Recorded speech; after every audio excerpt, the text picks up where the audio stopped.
Bing Crosby, A Pocketful of Dreams, The Early Years, 1903 to 1940, by Gary Giddins.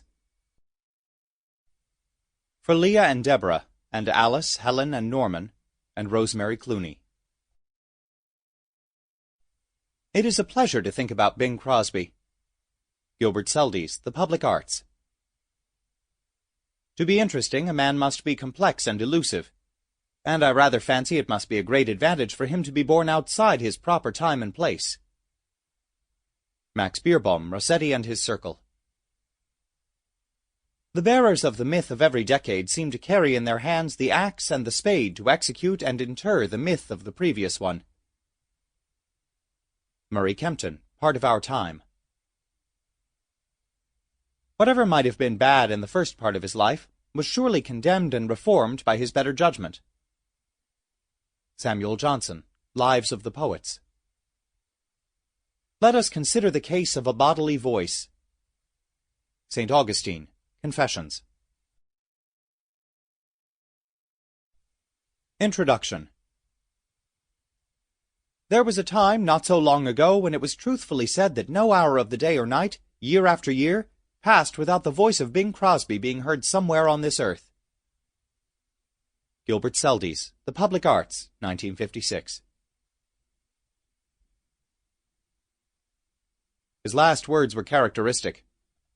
Walking off the 18th green of the La Moraleja Golf Club, in a suburb of Madrid, Bing Crosby said, "That was a great game of golf, fellas," and then took a few steps and was gone.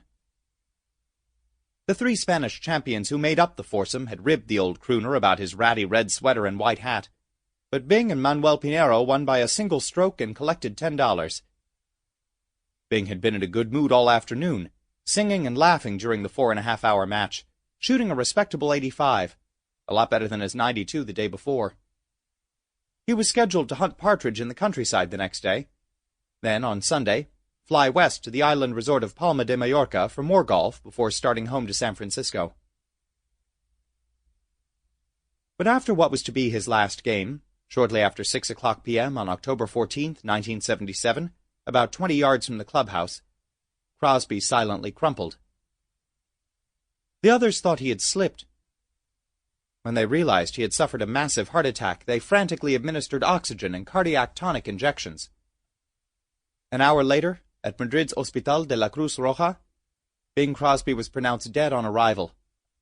Cardiac insufficiency due to coronariopathies and valvular sclerosis. His death was front-page news everywhere. Sample complete. Ready to continue?